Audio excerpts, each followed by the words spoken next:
Tous. Je vous remercie d'être là sur Espace Étoile Maïf. Nous avons des personnes en présentiel, nous avons des personnes en ligne et nous avons également la radio Les Défricheurs qui est là pour rediffuser notre conférence. Merci à vous. Je voulais, avant de commencer, vous préciser quelques informations. Si vous avez des questions, on les gardera pour la toute fin de la conférence. Pour toutes les personnes online, bien entendu, vous pouvez les poser dans le fil de discussion et nous nous chargerons effectivement de les poser à votre place. N'hésitez pas à utiliser le chat en tout cas.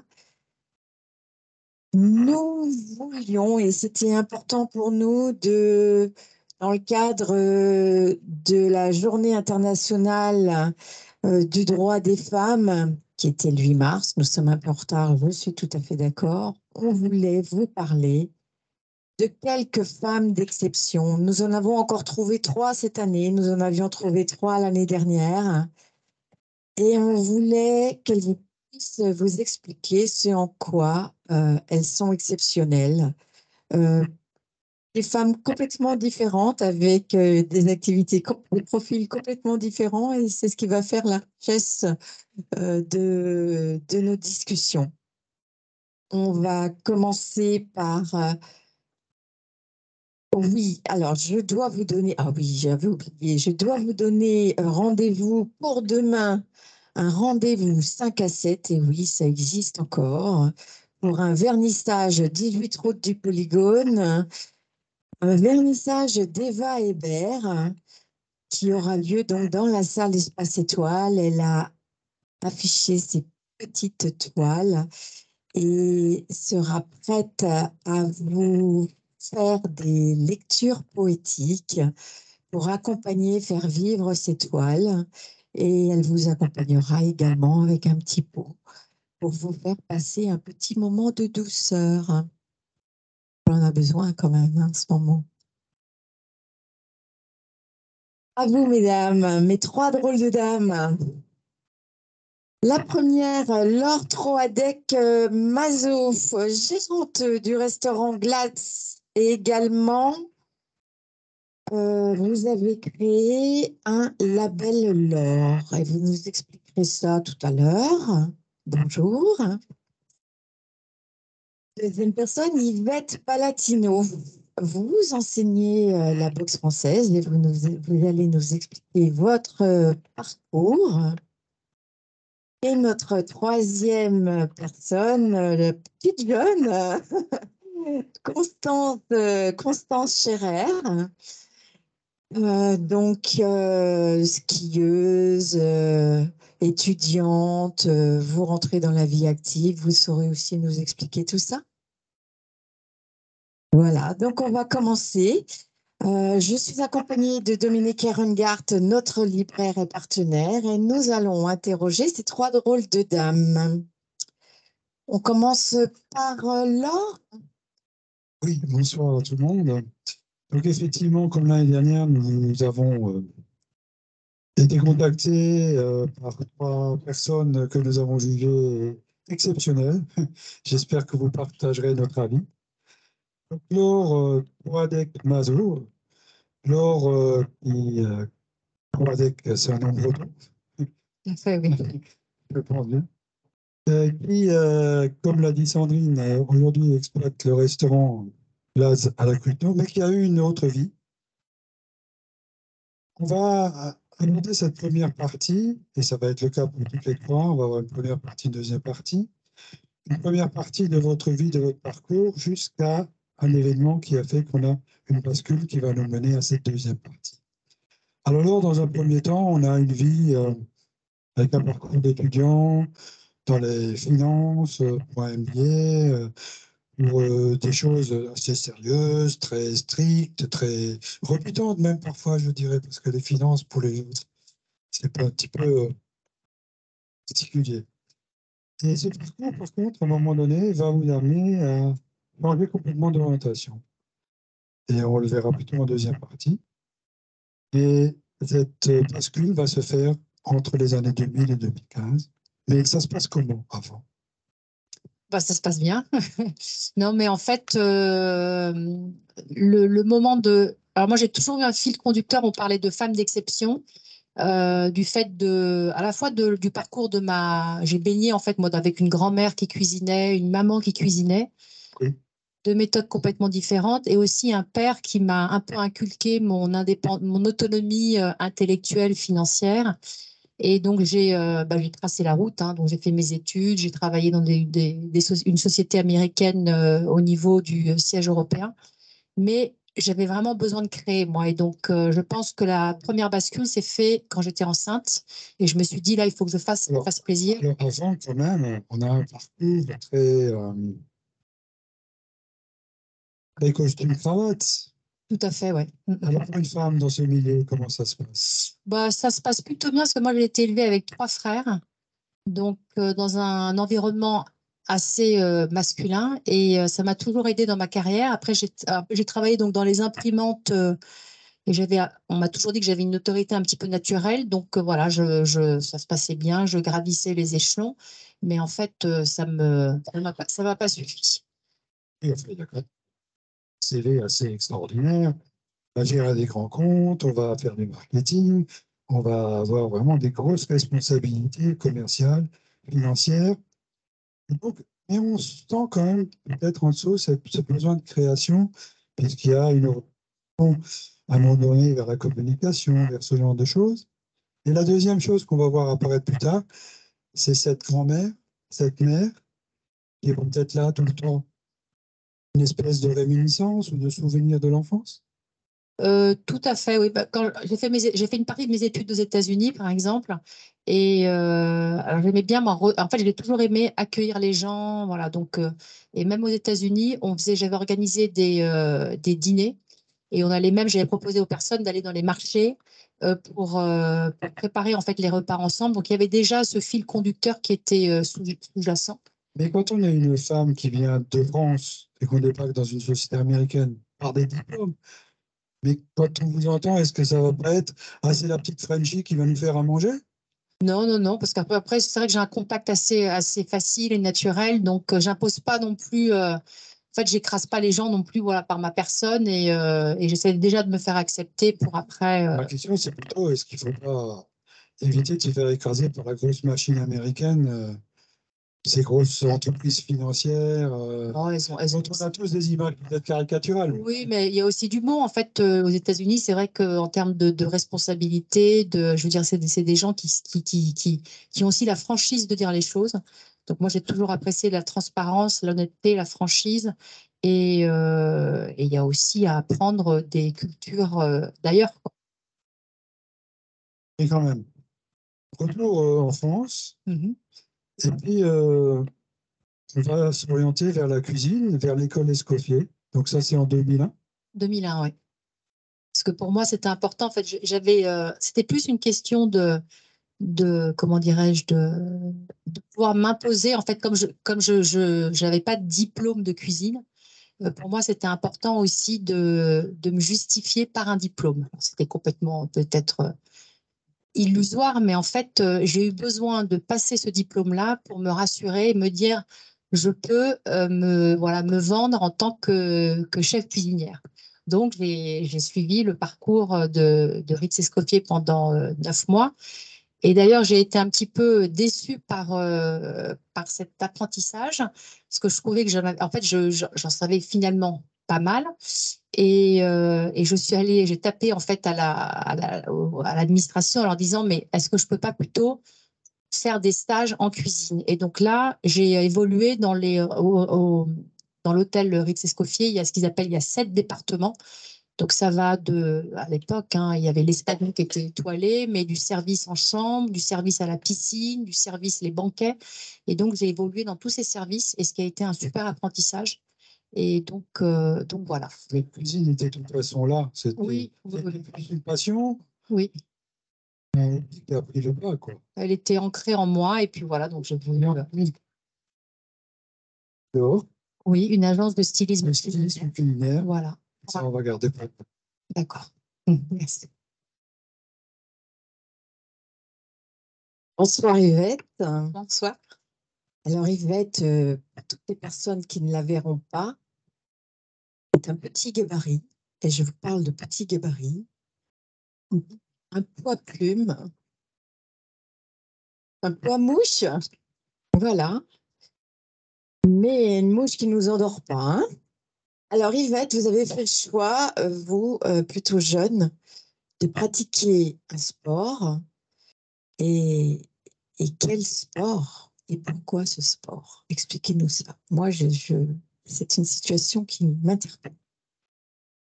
Alors, j'aimais bien, j'étais attirée, je faisais de la danse, bien sûr, hein, de la gymnastique artistique également, mais j'étais attirée par ce sport de combat que par mes enfants pratiquaient et j'avais envie d'en faire. Donc, c'était la boxe française qui était évoluée déjà, on va dire. On connaissait la boxe française, il y a eu les championnats de France et donc j'ai évolué En quelle année? avec des titres. Écoutez, en 81, bien en arrière, en 81, voilà, ça a évolué. Et par la suite, donc avec le gros club, donc on a ouvert j'étais co-créatrice du club Tanzagine, donc avec le père de mes enfants. Entre-temps, lui était compétiteur, mais entre-temps, il fallait accompagner les boxeurs en boxe anglaise. Donc, boxe française, c'est le sport pied-point. Boxe anglaise, c'est uniquement avec les poings, celle de Tyson, celle qu'on connaît, celle qui est De Martel aujourd'hui. Voilà, c'est ça. Donc, pour accompagner les boxeurs, les accompagner quand ils font combat, je ne sais pas si tout le monde a déjà vu, je pense, des combats de boxe, il faut accompagner le boxeur au coin du ring et entre chaque round, il faut le soigner, c'est-à-dire sortir le protège-dents, tirer sur le short, ventiler et donner bien sûr les conseils. Et donc, mais pour être là dans le coin du ring, il faut un diplôme d'État. Alors, il fallait que je passe ce diplôme d'État pour pouvoir donner un coup de main au niveau du club. J'ai donc fait mon inscription à Jeunesse et Sport, donc passé ce diplôme d'État. J'étais déjà diplômée d'État en boxe française et en musculation et culture physique. Mais ce diplôme-là, je me suis inscrite et j'ai dû appeler la Fédération française de boxe anglaise pour un document. Et quand j'ai appelé, on m'a dit, écoutez, non, on ne peut pas passer ce diplôme, c'est interdit aux femmes. La réponse qu'on m'a faite. Donc j'ai laissé courir. Et la direction jeunesse et sport de Strasbourg a très bien fait son travail parce qu'ils m'ont rappelé et m'ont rappelé à l'ordre. Ils m'ont dit, Madame Palatino, votre dossier reste ouvert. Il me manque les documents. Que se passe-t-il? J'ai dit, écoutez, non, je ne peux pas le faire. Parce que je ne peux pas faire ce diplôme. Mais comment ça se fait? Tout simplement parce que la fédération ne veut pas me délivrer de papier. Je ne peux pas le faire. Ils m'ont dit que c'est interdit aux femmes. Donc, on était en quelle année, là? En 93. Encore en 93. Voilà. Et on vous a dit, c'est interdit. C'est interdit aux femmes, tout à fait. Il y avait si vous voulez, il y a la boxe féminine, mais c'était surtout pour les enfants, voilà, mixte, mais pas pour les adolescents, pas pour les adultes. On ne faisait pas de compétition en tout cas. Et la pratique s'arrêtait très jeune. C'est pour ça que nos jeunes filles adolescentes et adultes partaient en Suède et dans les autres pays. Vous pouvez nous rappeler quand ça a été la première fois aux Jeux Olympiques? Oui, en 2012. C'est tout un parcours, c'est vrai. Mais je pense que ça a été la clé. En fait, ça a été la clé, la porte qui s'est ouverte à ce moment-là.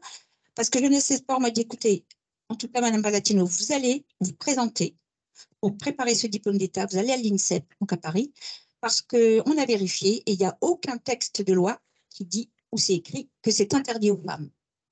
Bon, alors, quel état d'esprit vous êtes à ce moment-là? Parce que je me suis dit, bon, je vais y aller, mais je sais pas ce que ça va donner, quoi. Je me dis, bon, ok. Mais vous avez pris vos points. Je me suis dit, bon, allez, j'y vais. Bon, qu'est-ce que je risque, hein? Oui, Parce que non, mais. Et effectivement, quand je suis arrivée à l'INSEP, il y avait l'accueil, c'était une grosse promotion, hein. Il y avait 50 personnes, bien sûr, j'étais la seule femme. Mais alors, tous les hommes venaient vers moi et puis ils me donnaient tous leurs documents, certificat médical, enfin. Et puis, à un moment donné, ils me demandaient des renseignements. Je dis, écoutez, moi, je suis comme vous, je ne suis pas secrétaire, moi, je suis élève comme vous. Bizarre, j'étais vraiment pas très bien. Je dois dire que c'était une semaine à l'INSEP, donc de préparation, où j'étais pas très bien accueillie. Alors, heureusement, j'ai les éducateurs, hein, qui n'avaient pas le choix, hein, qui étaient des éducateurs de l'État, donc qui m'ont fait toutes les formations, mais toutes les formations, bien sûr, techniques. Donc, il fallait faire du ring, il fallait mettre les gants, il y avait le côté technique, il y avait tous les règlements de la boxe. Bon, il y avait comment est-ce qu'on fait un bandage, il y avait tout ce travail-là. Mais moi, j'avais ce bagage déjà par la boxe française. Donc, Mais vous étiez forcément qu'avec des hommes. j'étais la seule femme. Vous deviez vous battre contre des hommes. Voilà. Et avec votre poids. Oui. Donc, vous avez trouvé des mouches comme vous? Oui. Non, c'était quand même plus lourd. C'est vrai que. Mais voilà, on a fait un travail pendant 8 jours. Et puis, c'est vrai qu'on m'avait souvent dit que j'avais rien à faire là. Qu'est-ce qu'une femme vient faire là? Je voulais être derrière mes fourneaux. Alors moi, j'aurais souvent répondu, j'ai dit, écoutez, je suis maman, j'ai un garçon qui a 10 ans, j'ai le permis privé de la boxe. Candeloro vient aussi du patinage artistique. Pourquoi est-ce que moi, je ne ferais pas de boxe? Mais je sais aussi cuisiner et je leur ai répondu, je sais faire le bake-off, je sais aussi faire le pasta chouka, je sais faire le ménage. Donc, pourquoi est-ce que je ne ferais pas de boxe? Donc, ça a été un peu mes éléments de réponse. Mais c'était quand même dur parce que, bon, bah, fallait quand même encaisser. Mais heureusement que j'ai fait de la boxe française. Donc, on va dire que les coups, je savais les encaisser, les esquiver, il fallait répondre. Non. Vous avez reçu un colis. Voilà. Entre-temps, donc, le stage s'est terminé, on présentait à l'examen. Donc, voilà, on a passé l'examen.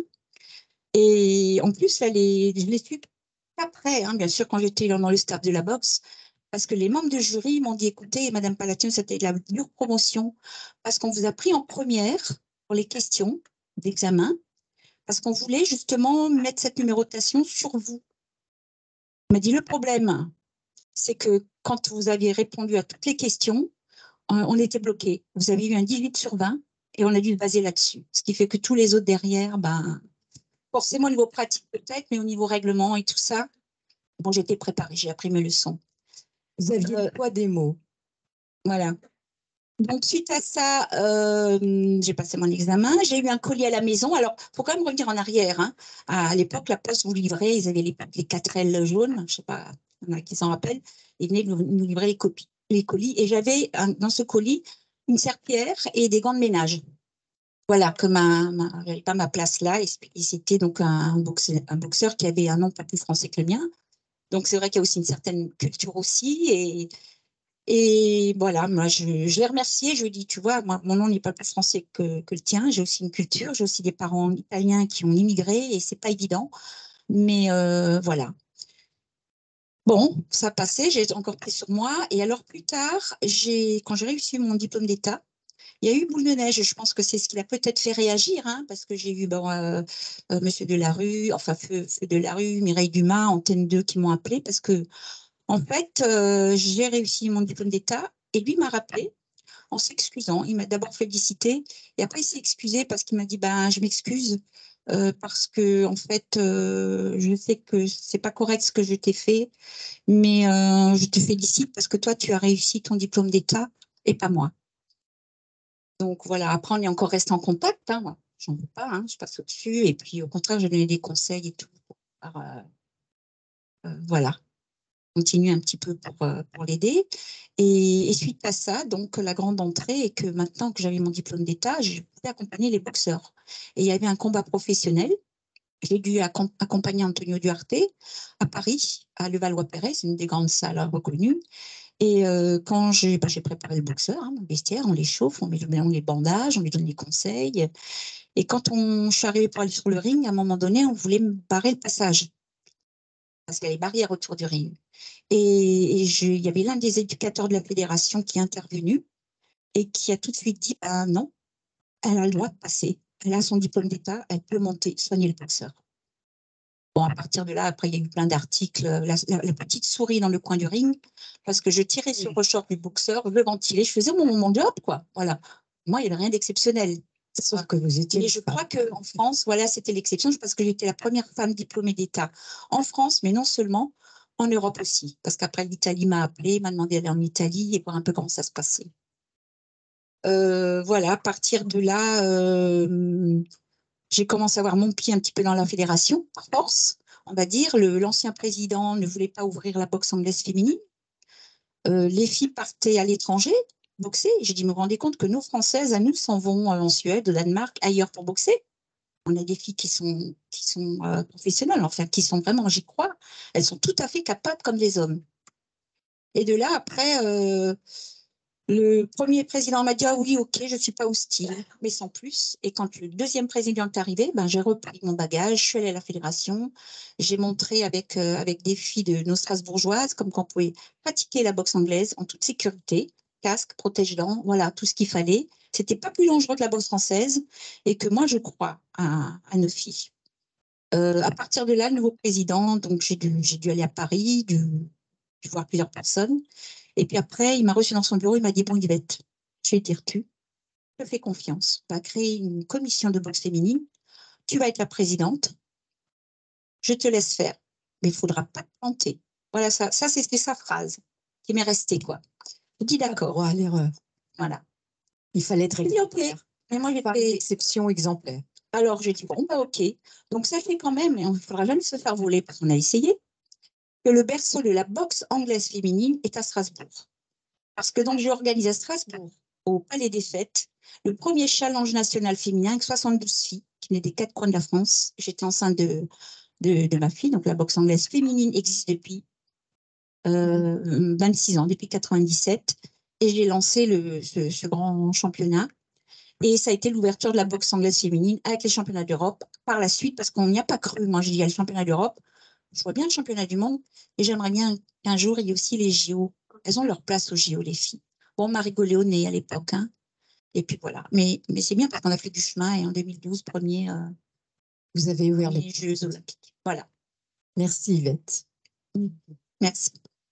Juste une petite précision. Est-ce que la boxe française a eu le même parcours ou est-ce qu'elle a toujours été ouverte aux hommes? Elle a été plus ouverte. Ils étaient beaucoup plus ouverts là-dessus, c'est vrai, parce que j'ai pu faire la compétition, moi, en boxe française, hein. Parce que ça date quand même du 19e. Oui, le 1900, hein, c'est ça. Du compte. Tout le monde se rappelle d'outils, par exemple. Voilà, bah exactement. Donc, c'est les femmes ont pratiqué la boxe française dès aussi.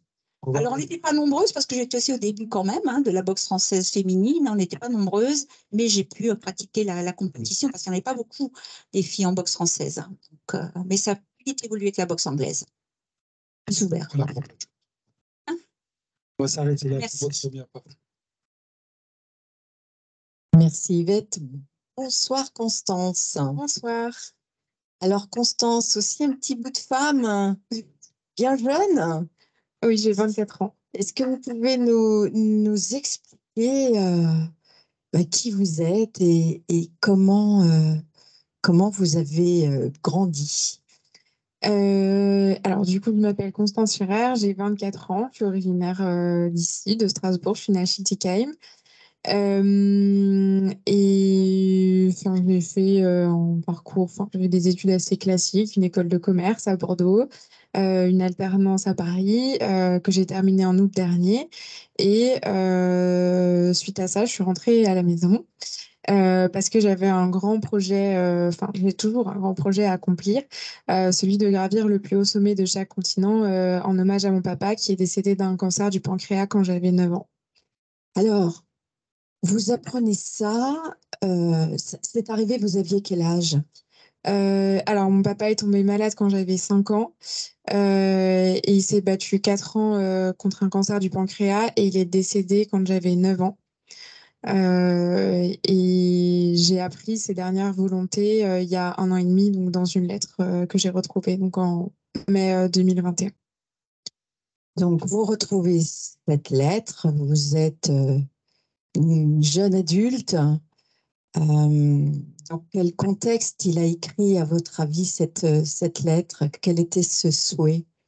Donc, enfin, c'était sa cérémonie d'enterrement. Enfin, il expliquait sa cérémonie d'enterrement, comment il l'a souhaité, comment il voyait tous les chants qu'il voulait qu'ils soient chantés à ce moment-là. Il voulait que ce soit un moment de joie et de fête. Et à la fin, il a expliqué qu'il souhaitait que ses cendres soient dispersées sur les 7 sommets, donc le plus haut sommet de chaque continent.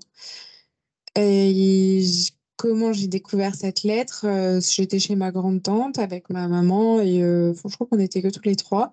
Et elle m'a donné une BD que le professeur Maresco avait écrit il y a quelque temps. Donc, le professeur Maresco est le professeur qui a opéré mon papa en 2004. Et dans la BD, elle avait laissé du coup quelques lettres pas mal que j'avais déjà lues et celle-ci que j'ai découvert à ce moment-là. Enfin, en tout cas, je pense que je l'ai découvert à ce moment-là ou alors je n'ai jamais voulu la lire. C'est possible aussi, je ne sais pas. Donc, c'est assez stupéfiant. Vous découvrez ça et qu'est-ce qui jaillit dans votre esprit? Comment vous acceptez cette nouvelle, enfin, cette information? Bah, j'étais forcément très étonnée parce que j'étais pas du tout au courant de ce projet et enfin ni même qu'il avait eu cette idée de gravir des sommets. Donc, il voulait, c'était son idée à lui, Oui, de gravir des sommets au départ. mais je le savais pas. Enfin, je l'ai appris que plus tard, du coup quelques mois après, puisque en fait, je devais partir. Enfin, c'était pendant la période Covid. Je devais normalement faire un séjour humanitaire, enfin un séjour, pardon, en Chine pendant 6 mois dans le cadre de mes études. Malheureusement, avec le Covid, ça a été annulé. Et donc avec une amie, on s'est dit, bon, ben, on part pas, on va pas partir pour nos études. Faut quand même qu'on fasse quelque chose et qu'on parte à l'étranger. Et donc, on s'est dit, on va faire un séjour humanitaire. On a choisi la Tanzanie. Et ça faisait depuis le mois de février qu'on avait pris nos billets, enfin, voilà, trouvé une association sur place, etc. Et donc, à ce moment-là, bah, je découvre qu'évidemment, un des plus hauts sommets de chaque continent, il y a le Kilimandjaro, du coup, en Tanzanie, et que j'étais à 1 heure du Kilimandjaro. Et donc, forcément, je me suis dit, bon, ben, c'est peut-être pas un hasard si j'ai trouvé cette lettre à ce moment-là. Et donc, j'ai décidé de faire le Kilimandjaro. Mais enfin, j'ai décidé, c'est en arrivant sur place, une semaine après, que j'ai appelé ma mère et je lui ai dit, écoute, je vais faire le Kilimandjaro. Enfin, voilà, c'est décidé. Et donc, je me suis lancée sur place. Donc, c'était un sacré engagement parce que à partir du moment où vous avez décidé d'en faire un, Oui. fallait-il tous les faire? Euh, Au début, non. Enfin, du coup, au début, je me suis juste dit, enfin, quand j'ai lu la lettre, je me suis pas tout de suite dit, OK, je vais faire les 7 sommets, c'est sûr. Je me suis plus dit, là, j'ai l'occasion de faire le Kilimandjaro. C'est un sommet qui est quand même relativement accessible. Je suis ancienne skieuse de haut niveau, j'en ai fait pendant 10 ans jusqu'à un circuit Coupe d'Europe. Je pense que je suis capable physiquement de le faire. Et après, je me suis dit, on verra bien pour la suite. À ce moment-là, j'étais en alternance à Paris dans le groupe LVMH.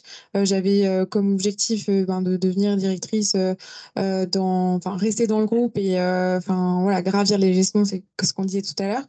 Et puis, c'était pas du tout ma volonté de partir de Paris. Enfin, dans ma tête, ça n'avait pas encore trop mûri.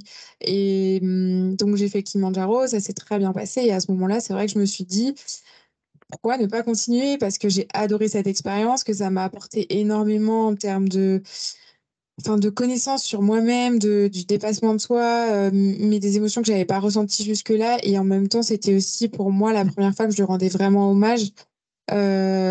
Et ça a été très puissant et enfin, ça m'a donné forcément envie de continuer, surtout que ça s'est extrêmement bien passé, que donc c'est quand même un sommet qui a presque 6 000 mètres d'altitude et j'ai rien eu du tout. Bon, j'ai vraiment eu, enfin, j'avais pas de mal de tête, enfin, je me suis très bien sentie et les derniers kilomètres, enfin, sur la redescente, le jour d'après, j'ai couru 25 kilomètres pour arriver en bas, donc j'étais encore vraiment super en forme. Et ensuite, surtout, après, ma maman a transmis un mail à tous nos amis en disant, voilà, Constance est arrivée au sommet du Kilimandjaro. Et un de nos amis du Canada nous a transmis un mail, nous a transmis un mail du coup qu'il avait envoyé à l'époque à l'explorateur Mike Horn. Et du coup, dans ce mail, ça expliquait que, et c'est à ce moment-là que j'ai compris que mon père avait comme projet de faire les 7 sommets, où ça expliquait qu'il souhaitait devenir un exemple pour toutes les personnes atteintes de cancer et qu'il voulait que son projet soit médiatisé, en faire des colloques, un film, un livre. Et voilà, donc évidemment, à ce moment-là, ça a pris une toute autre dimension dans ma tête. Et je me suis dit qu'il fallait peut-être que j'aille au bout des 7 sommets et que je réfléchisse aussi à comment moi, j'allais enfin, qu'est-ce que j'allais pouvoir apporter en plus en dehors de faire les 7 sommets.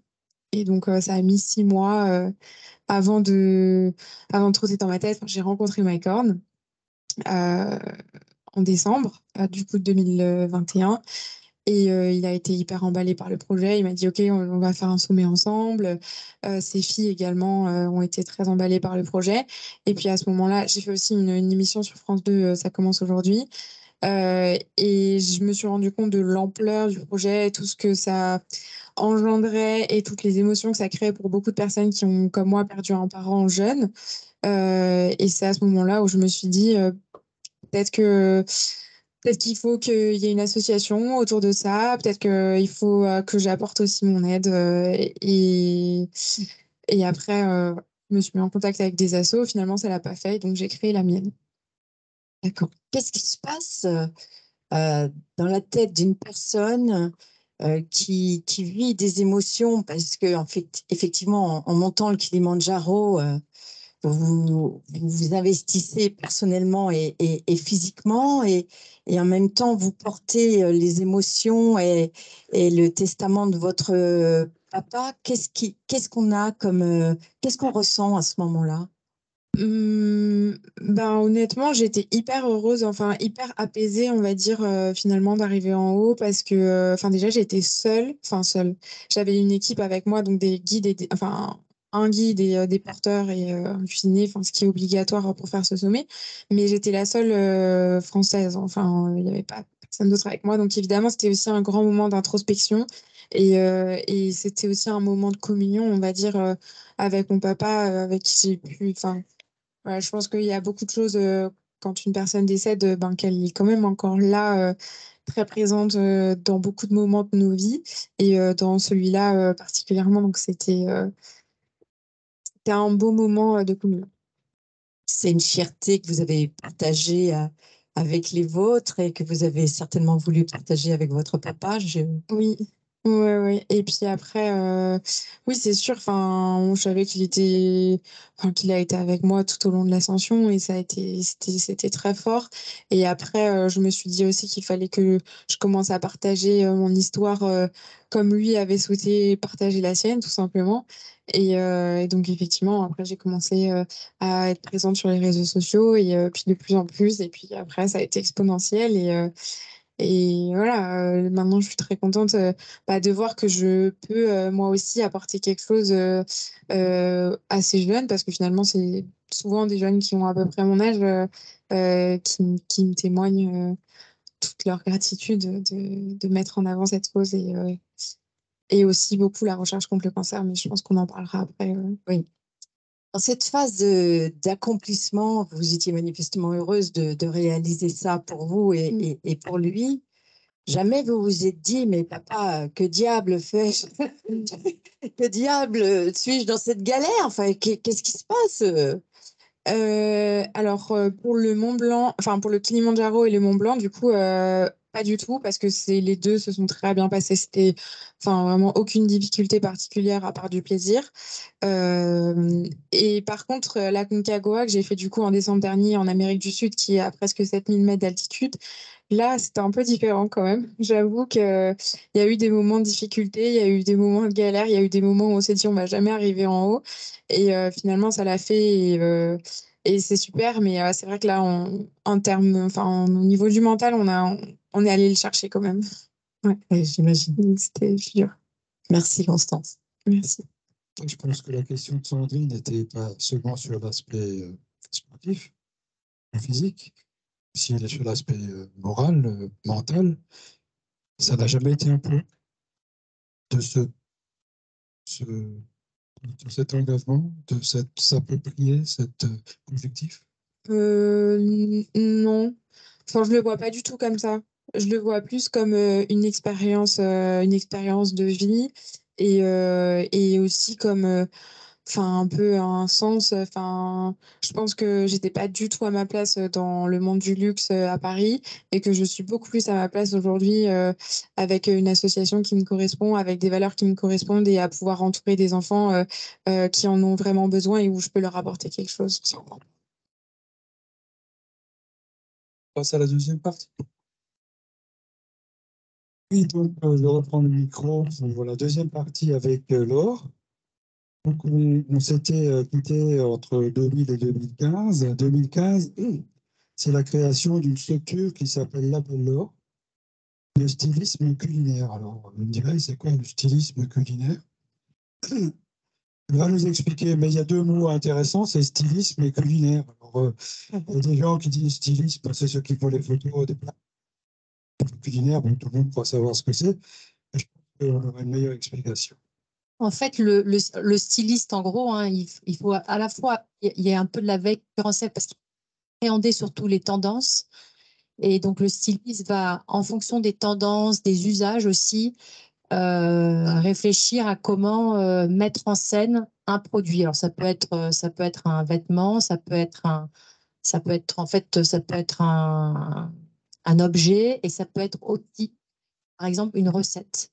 Donc aujourd'hui, on fait appel, alors soit c'est des photographes qui sont en même temps des stylistes culinaires, mais en fonction d'un cahier des charges, le styliste, qui est bien souvent photographe aussi, va mettre en scène la recette. Donc pour édition, soit dans l'industrie agroalimentaire.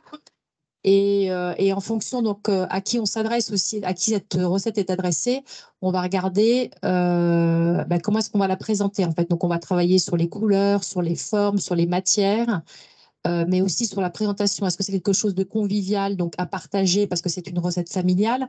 Donc là, par exemple, l'idée, c'est de mettre plutôt un plat plutôt qu'une recette individuelle, etc. Voilà, en gros, en fait, le styliste culinaire, en fait, c'est la mise en scène d'une recette. Voilà. Alors, cette structure, la valeur, elle existe toujours? Oui, elle existe toujours. Parce qu'en fait, quand j'ai créé mon restaurant il y a bientôt 2 ans, je voulais continuer aussi cette activité-là, sauf que j'ai pas du tout le temps de faire cette activité-là. Donc, je l'ai mis un peu de côté. Et moi, ce que je voudrais retenir, c'est que cette démarche, elle fait écho à un mot que vous avez exprimé tout à l'heure, c'est un besoin de création. Mhm. Il se raccroche à, je dirais, deux ancrages qui sont une formation qui a été orientée vers le marketing, etc. Et puis l'héritage de cette grand-mère, et de la maman peut-être aussi. Et, je pense que l'expression stylisme culinaire vous a amené à ouvrir ce restaurant. Et ce restaurant, il est peut-être, en tant que femme, on va peut-être aussi évoquer cette situation, un peu différent de ce qu'on peut entendre quand on écoute les discours des grands chefs qui passent à la télé ou autre. On n'a pas ça quand on vous écoute, quand on lit votre carte. Moi, j'ai la carte, là. Alors, si vous avez soif, c'est pas de la bière, du vin, de l'eau, c'est soit pour se mousser, soit pour se côtoyer, avec un jeu de mots sur le coteau. En fait, ouais, alors effectivement, si on en vient au restaurant, depuis longtemps, j'avais envie d'avoir un lieu à moi, en fait. Donc, je n'avais pas poussé la porte et je ne l'avais pas fait. Et donc, je pense qu'aussi le confinement, voilà, je me suis dit, bon, hein, on y va, on teste. Et donc, j'ai cherché ce lieu. Alors, glace, déjà, c'est un mot breton et en fait, c'est les nuances de la couleur de la mer en Bretagne, donc sur une note de bleu, de vert et de gris. Et c'est aussi lié au monde du vivant. Pour moi, en fait. On va y venir. Ah, donc. On peut aussi s'hydrater, s'énergiser, se réconforter. Là, alors, ce qui est formidable, c'est les petits déjeuners. C'est pas des petits déjeuners continentaux ou anglais ou machin. C'est soit le Frenchy, soit le healthy, soit le salty. Voilà. En fait, dans ma carte, moi, j'ai déjà alors, ça a un peu évolué, mais l'idée, c'était de travailler sur une carte courte et d'essayer par exemple, dans les petits déjeuners, comme vous le dites, mais de cibler 3 différents profils. Donc, le healthy, c'est quelque chose qui était plutôt léger, sain, pas trop lourd. Après, le Frenchie, je m'étais dit, bon, bah, si on a des touristes, je suis partie avec un mini kouglof, de la baguette beurre confiture artisanale. Et le salty, en fait, c'était plutôt un petit déjeuner avec un bagel brioché, des œufs au plat, du bacon, et puis des graines germées là, d'un fournisseur local strasbourgeois. Mais voilà, et Alors là, j'ai envie de retenir un mot, c'est émotion. Est-ce que c'est ça que vous voulez faire passer? C'est de l'émotion, mais c'est aussi, en fait, moi, ce que j'aime bien, c'est, en fait, ma cuisine, c'est un peu je dirais, un carrefour entre les producteurs que je rencontre, la façon dont je vais présenter, en fait, leurs produits à eux, hein, parce que souvent, c'est de trouver des producteurs locaux et d'acheter leurs produits et puis voilà, de les cuisiner. Et aussi que ça fasse le lien avec les gens qui viennent dans mon restaurant, en fait. Comme ça, voilà, c'est un carrefour, en fait, c'est un lieu d'échange et de dégustation. Et donc après, effectivement, avec des émotions gustatives. Alors oui, l'impression que moi j'ai eue en travaillant un peu le CV et cette carte, je me suis dit, est-ce que pour vous, la gastronomie, ce n'est pas une finalité, mais surtout un vecteur d'émotion? Tout à fait, oui. C'est bien dit. Est-ce qu'on a là une expression typiquement féminine ou pas Dans ma cuisine ou dans le vecteur dans tout ça? euh, oui, oui, oui. Après, c'est bon, c'est ma personne hein, effectivement, qui. Comme je disais tout à l'heure, quand on écoute les grands chefs qui sont essentiellement des hommes, Oh, vous avez quand même pas mal de femmes. Hein, oui, oui, oui, il y en a quand même. quelques-unes. Ici, il y en a de plus en plus quand même. Donc, Quand on écoute les discours, ah bon, on peut parler des mères lyonnaises, etc. Bon, ça ne me dérange pas, hein. Mais on n'a pas le sentiment d'entendre la même chose, la même musique, dans ce que expriment les chefs hommes, et ce que les rares femmes qu'on entend, et ce que vous exprimez. euh, en fait, je trouve que ça évolue aussi, parce que c'est vrai qu'avant, on avait une cuisine quoi. En fait, des hommes qui étaient assez machos, mais dans beaucoup de chefs cuisiniers, vous avez beaucoup, en fait, c'est beaucoup de la féminité qui s'exprime aussi en eux. Hein. Donc, c'est des doubles personnes, parce qu'en fait, je pense que pour faire de la cuisine, il faut avoir beaucoup de sensibilité, beaucoup d'émotions, et donc, il y a pas mal de chefs cuisiniers qui ont cette fibre artistique, en fait. Et de toute façon, derrière tous les Bocuse, il y a une mère, une grand-mère. Oui, oui. Oui, tout à fait. Voilà. Oui, donc, quand même, pour terminer sur cet aspect, puisqu'on évoque la journée de la femme, la position d'une femme en gastronomie, en haute gastronomie, comment est-elle perçue, comment est-elle vécue? Je pense que c'est de plus en plus facile maintenant pour les femmes de pouvoir s'exprimer dans le monde gastronomique. Hein. Et puis, je pense que les personnes qui nous font vivre, donc nos clients, sont à la recherche aussi de cuisine féminine, en fait. Donc, on a aussi une évolution de la clientèle. Oui. Merci.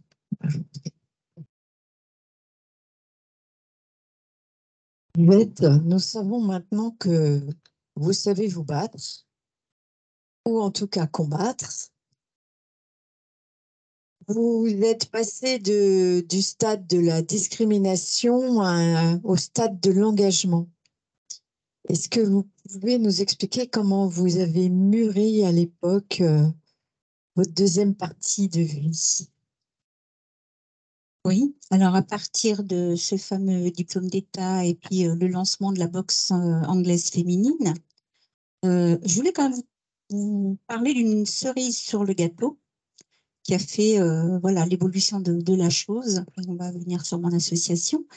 C'est quand j'ai préparé le fameux challenge national féminin tout à l'heure, je le préparais de l'hôpital parce que j'étais enceinte et que j'avais intérêt, enfin voilà, on m'avait bloqué à l'hôpital, je voulais trop, fallait que je fasse attention, donc je travaillais quand même discrètement au niveau de l'hôpital. Et voilà, j'ai pu organiser ce challenge, j'ai pu faire la promotion de la boxe anglaise féminine. Mais entre-temps, voilà, Angelina est née, ma fille. Et ben, voilà, elle arrive sur les 26 ans où la boxe anglaise féminine existe. Et du coup, elle a fait un parcours, alors exceptionnel, elle a fait aussi la boxe anglaise avec des titres, donc au niveau championnat d'Europe, donc médaille de bronze, également médaille d'argent en kickboxing. Et voilà, elle m'accompagne. Alors moi, je voulais quand même lui faire un petit clin d'œil, parce que normalement, ce soir, voilà, elle est occupée avec tous ses cours. Et là, elle m'a fait la surprise. Alors, c'est Angelina. Merci. Je pense que Merci, voilà. Merci Angela. Angelina. En tout cas, ça a été la cerise sur le gâteau. Elle a continué, elle a fait ce est venue parcours de boxe anglaise. à maman. Voilà. Merci en tout cas pour la bonne surprise. Dans ce combat, on va dire, comme j'ai fait des cours aussi au Neuf, donc, et un petit peu partout à Strasbourg, hein, au Pierre, donc sur différents secteurs également sur Strasbourg. Et puis j'ai des jeunes filles qui sont venues me voir en fin de cours et qui m'ont demandé d'aider leur maman, en fait, parce qu'elles étaient victimes de violences conjugales. Et par leur culture, par leur nature, elles ne sont pas sportives, elles ne viendront jamais faire de la boxe. Et elles m'ont demandé comment les aider. Je dis, bah, emmenez-moi vos mamans. Et puis, comme ça, on a pu organiser des petites réunions très, très restreintes et de pouvoir échanger, discuter. Et j'ai été très sensible. Alors, moi, dans mon esprit, je savais qu'un jour, je me suis dit, un jour, je ferai quelque chose pour les femmes. Là, il y avait la boxe anglaise, bien sûr, que j'ai ouverte aux femmes, mais faire quelque chose pour les aider. Et je me suis dit, je ferai ça à la retraite. Je travaille toujours. Je n'ai pas pu attendre. Et donc, il y a 10 ans, j'ai créé cette association. Alors là, je me pose une question. Vous êtes passé du mode combat à l'action de ces femmes qui étaient maltraitées, c'est ça? C'est ça, qui est en souffrance. Et qui voulaient faire leur propre combat contre la personne qui les maltraitait? Non, c'est de savoir comment pouvoir se protéger. Qu'est-ce que je peux faire? Qu'est-ce que je dois faire? Donc, à ce moment-là, c'était les conseillers, bien sûr, aller au commissariat, surtout déposer plainte, enfin, mais surtout à se retrouver seules lors de violences. Comment est-ce qu'elles vont pouvoir protéger les 5 points vitaux, par exemple? Pas qu'elles se retrouvent étranglées, voilà, et laisser leur peau. Qu'est-ce que je fais? Et puis là, ça a été un petit peu de la protection-défense, comment protéger. Qu'est-ce que je fais? Voilà, après, il faut venir au stage parce que c'est vrai, c'est un petit peu ce qu'on apprend. Les points de sortie, l'environnement, quand on est étranglé, quel est le positionnement pour pouvoir au moins récupérer un petit peu et comment surtout s'en sortir. Essayer de s'en sortir. Les femmes sont venues spontanément vous voir. Par les enfants, par leurs filles. Hein, par leurs enfants. C'est elles qui se sont confiées à moi. Et comme ça, de fil en aiguille, elles sont venues. Mais après, ça a été de plus en plus, quoi. Et là, il y avait vraiment un gros fléau. Et c'est là que j'ai décidé de faire pas que de la boxe, mais à ce moment-là, d'ouvrir des séances particulières de prévention, protection, défense féminine contre toute forme de violence faite aux femmes. Parce qu'il y a aussi des agressions sexuelles, voilà, toute forme de violence. Et comme ça, se sont créés des stages. Et là, on en fait régulièrement une fois par mois. Après, je me déplace aussi, bien sûr, hein, comme dans certains groupes, comme par exemple au service des sports de la ville de Strasbourg ou la mission des droits des femmes, où on me demande de créer des stages. Et alors, on leur donne toutes les informations, mais aussi, qu'est-ce que je fais? Je suis toute seule. Avant de pouvoir sortir et courir et prévenir la police, comment est-ce que moi, je vais pouvoir m'en sortir et essayer de survivre à ce moment-là? D'accord. Donc, cette association, vous pouvez nous donner son nom? Allez les filles.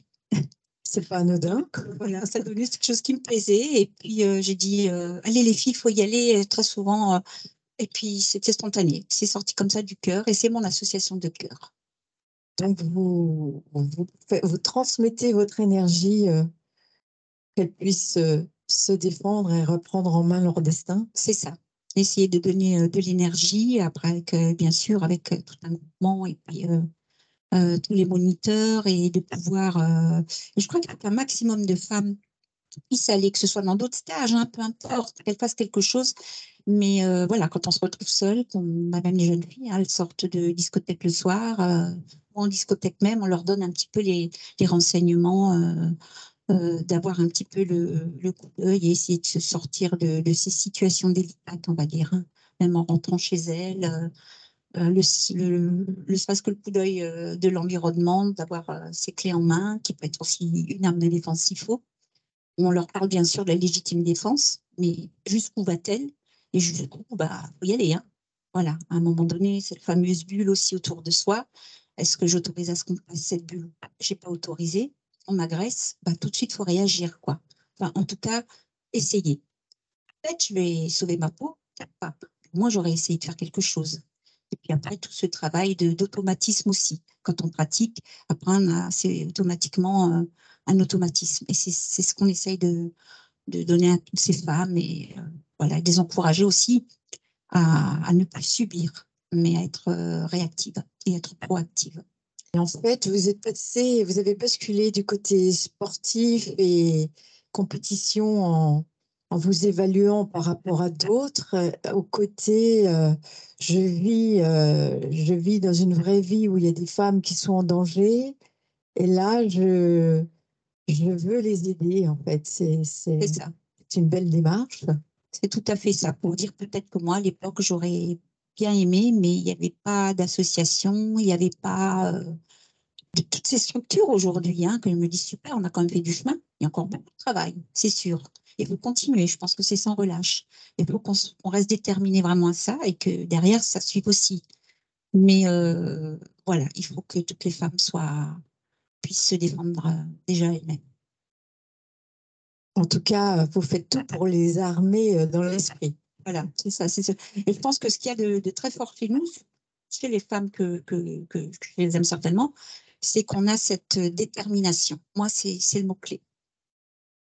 Donc voilà, parce que petite forme, voilà, vous n'êtes pas une femme d'exception par hasard, c'est que vous avez une détermination à vous combattre sportivement et vous avez un engagement pour les autres. Vous avez mis votre savoir au service des autres et c'est louable. Et les partages. Voilà, partager. Partage.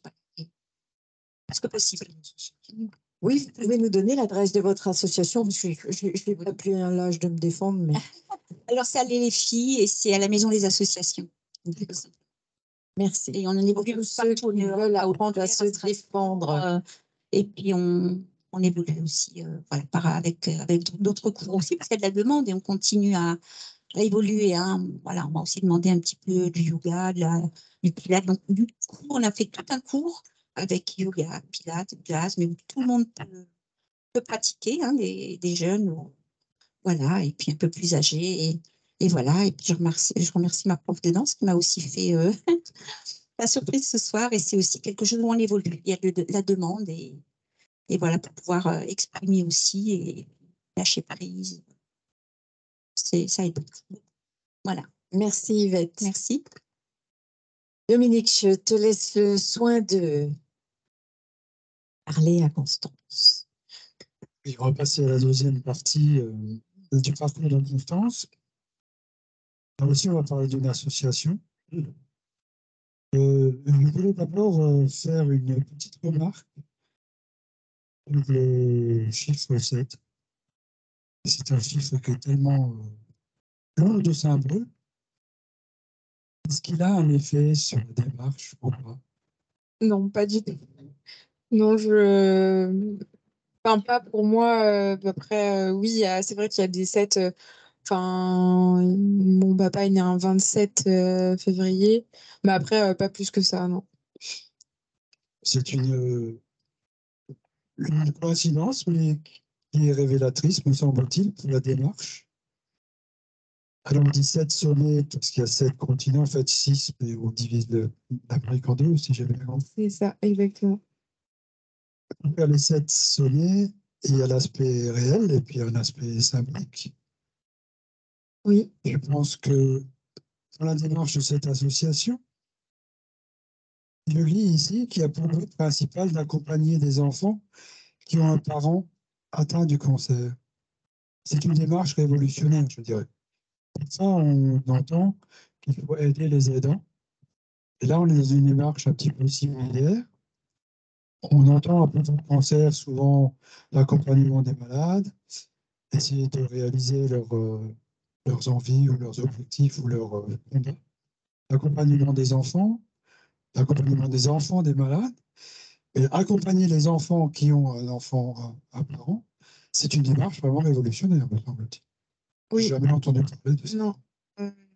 Effectivement, ça n'existe pas en France. Il n'y a pas d'association dédiée aux enfants qui ont un parent atteint de cancer.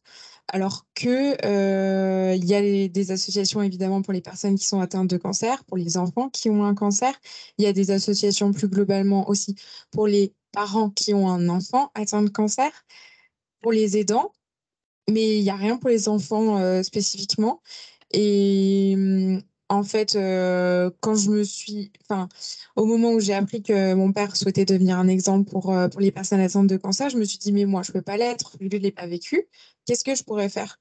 Et je me suis dit, mais toi, ce que tu as vécu, c'est quand même ben, la maladie de ton papa et son décès. Et enfin, c'est un moment que j'ai relativement bien vécu étant petite parce que j'ai été accompagnée. Mon papa m'a expliqué ce qui allait se passer. Ma maman était très présente aussi. D'ailleurs, elle est toujours avec moi. Euh, et je la remercie. Et, mais c'est vrai que, enfin, il y a beaucoup d'enfants qui n'ont pas cette chance d'avoir été aussi bien accompagnés. Et dans tous les cas, malgré l'accompagnement, c'est un épisode de vie qui est quand même assez traumatisant et qui n'est pas commun.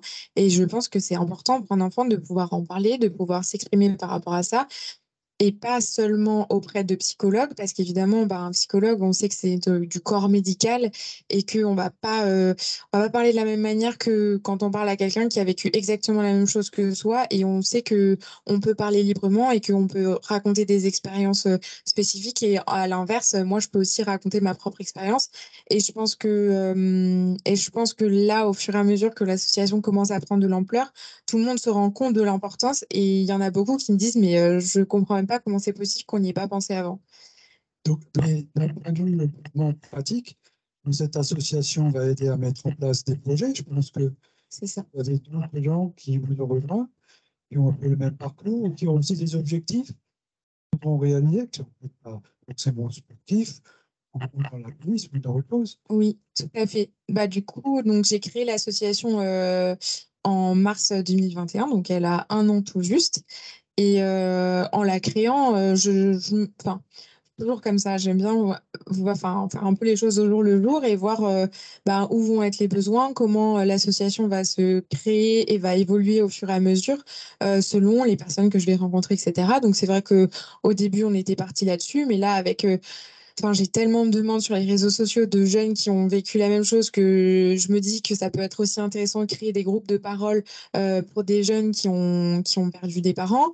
Enfin, voilà, je pense que les possibilités d'aide sont immenses et en fait, bah, je me rends compte au fur et à mesure des mois qui passent que j'ai quand même appuyé sur un sujet qui était hyper important et qui n'était pas du tout traité aujourd'hui. Et je le vois dans les commentaires. Enfin, j'utilise beaucoup TikTok et c'est vrai que sur TikTok, je fais plusieurs centaines de milliers de vues et j'ai franchement mais des dizaines et des dizaines de commentaires de jeunes qui ont vécu la même chose que moi et qui me disent tous, mais j'aurais tellement aimé qu'il y ait une association comme la tienne qui existe quand j'ai perdu ma mère, mon père à 7 ans, à 9 ans, à 13 ans. Parce que c'est un moment où ben, quand même il se passe quelque chose de fort dans une vie et que on se retrouve à l'école. À l'école, il y a personne qui a vécu ça. Donc, évidemment, avec les copains, on n'a pas envie d'en parler. Ou quand on en parle, on est très vague et on rentre pas dans le détail parce qu'évidemment, les gens sont gênés. Et c'est normal quand on dit, bah, j'ai perdu mon père, on va dire, ah, bah, je suis désolée. Qu'est-ce qu'on veut dire d'autre? Sauf que là, quand on parle avec quelqu'un qui l'a vraiment vécu, on peut beaucoup plus s'exprimer et c'est ça, en fait, tout simplement le but de l'association. Et après, bah, c'est de pouvoir accompagner les enfants sur des événements sportifs. Donc, on a fait Roland-Garros, on a fait le Tour de France, on a fait des conférences de Mike Horn, on a fait les championnats du monde de ski, on a fait le loup rugby à Lyon. Demain, on a une famille qui est à l'Olympique Lyonnais en loge présidentielle. Merci à nos partenaires parce qu'ils sont incroyables, ils nous offrent des choses incroyables. On est très régulièrement à la SIG Strasbourg, on va avoir des places aussi pour le Racing. Voilà, le but, c'est de pouvoir accompagner ces enfants sur des événements sportifs et si on arrive à faire des choses encore plus premium avec un joueur qui puisse bah, rencontrer les enfants, etc. Bah voilà, ça c'est notre but. Après, on essaye aussi de réaliser des rêves des enfants. On a fait un baptême de l'air récemment pour un petit qui rêvait d'être pilote, enfin qui rêve d'être pilote. Et voilà, au fur et à mesure, ben, autant qu'on peut, on essaye d'accompagner un maximum de familles. Et donc, on a des demandes Oui. encore jeunes, et puis des jeunes adultes aussi, comme votre propre cas. Tout à fait, oui. Bah, enfin, Donc là, actuellement, j'ai des demandes, enfin, comment ça se passe au niveau de l'organisation de l'association. Donc, on est en collaboration avec deux hôpitaux et bientôt un troisième. Donc, celui de Strasbourg à Licence, donc, qui est le centre de cancérologie de Strasbourg. Et également le centre de cancérologie de Lyon, donc le centre Léon Bérard, qui accueille quand même 45 000 malades par an et qui est le deuxième plus grand centre de cancérologie en France. Et donc le but, ben, c'est de pouvoir accompagner les familles qui en ont besoin. Donc on essaye d'identifier au mieux euh, les familles sur place et puis ensuite on revient vers moi avec... Donc, il y aura aussi de la part de cette association une assistance vraiment pratique pour gravir les sommets, qu'ils soient alpins ou pas. euh, Est-ce que l'association apporte un soutien, une aide ou des aspects pratiques à des gens qui font ce genre de démarche, comme vous? Ah, alors pas encore. Parce que déjà, moi, pour... L'objectif. Oui, enfin, c'est l'objectif. Après, je pense qu'il ne faut pas non plus aller trop vite dans les démarches et il faut quand même prendre le temps pour les choses parce que j'en ai pas du tout parlé, mais là, le challenge des 7 sommets prend une ampleur vraiment très importante. On m'a proposé à plusieurs reprises de faire déjà des films, de faire des... Donc, j'ai oublié de le dire aussi, mais chaque ascension est filmée et donne lieu à des reportages. Il y a 15 jours, on a fait notre avant-première à l'UGC. On a accueilli 423 personnes sur une salle de 408. Donc l'année prochaine, on va refaire un nouveau film, donc l'épisode suivant. Donc là, c'était chapitre 0, le Mont Blanc, qui va d'ailleurs passer au Grand Rex à Paris prochainement avec la famille Horn qui sera présente et pas mal d'autres personnalités qui me soutiennent dans mon projet. Et donc, du coup, évidemment, avant toute chose, enfin, il y a l'association, mais il y a aussi mon challenge, moi, et je ne peux pas commencer à aider non plus tout le monde dans tous ces projets, quoi. Ça, c'est pas possible encore. Alors, il y a ce petit dépliant. Je vous invite à vous munir en partant, peut-être. Donc, on voit cette association avec le partenariat des hôpitaux qui vont être cités, Médicams à Strasbourg, Oui. à Monsieur l'IRCAD aussi, le professeur Maresco. Oui, tout à fait. Donc, on n'en a pas parlé de la S'engage recherche. un petit peu plus encore, C'est hein, ça, si c'est bien exactement. compris.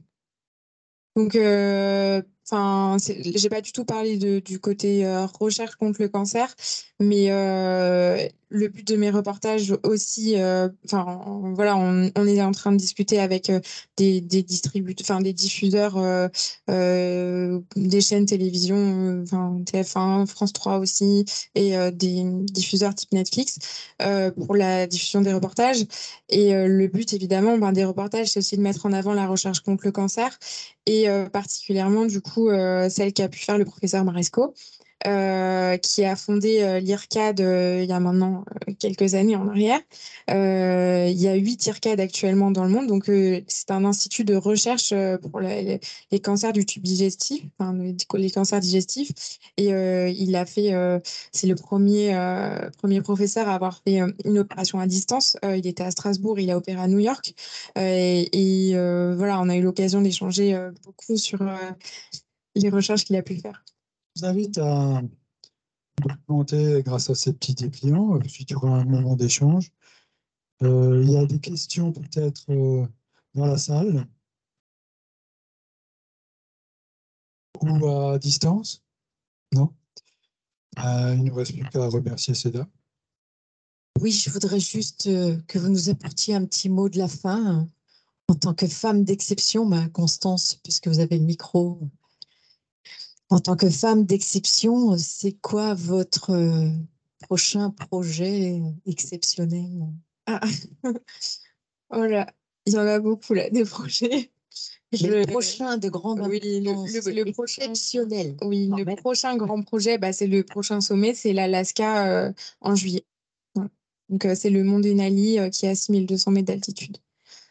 Voilà. Yvette, Moi, je reste sur le mot la détermination. Ne vous laissez jamais abattre. Et voilà, de toute façon, la vie, je crois que c'est un combat. Et il faut toujours que ben, l'impossible est possible. Et mon père disait toujours, tout est possible dans la vie, sauf la mort. Donc voilà, il faut continuer à se battre et puis soyons déterminés. Merci. Merci. Et on termine la soirée avec le mot de l'eau. Moi, je pense qu'il faut oser dans la vie. Donc, comme dans la cuisine, il faut oser, il faut assembler. Donc, voilà. Et bon, prochain projet, j'ai acheté dernièrement là, un local parce qu'en fait, moi, je voulais avoir un restaurant au bord de la mer parce que j'aime beaucoup l'eau. Et comme la restauration, ça prend beaucoup de temps, je voulais être proche de cet élément-là. Et donc, ça sera à terme, d'ici 2 ans, je vais me rapprocher de la mer. En Bretagne, évidemment. Oui, en Bretagne. Voilà. Bien, merci à ces femmes d'exception. Je crois qu'elles méritent tous vos applaudissements.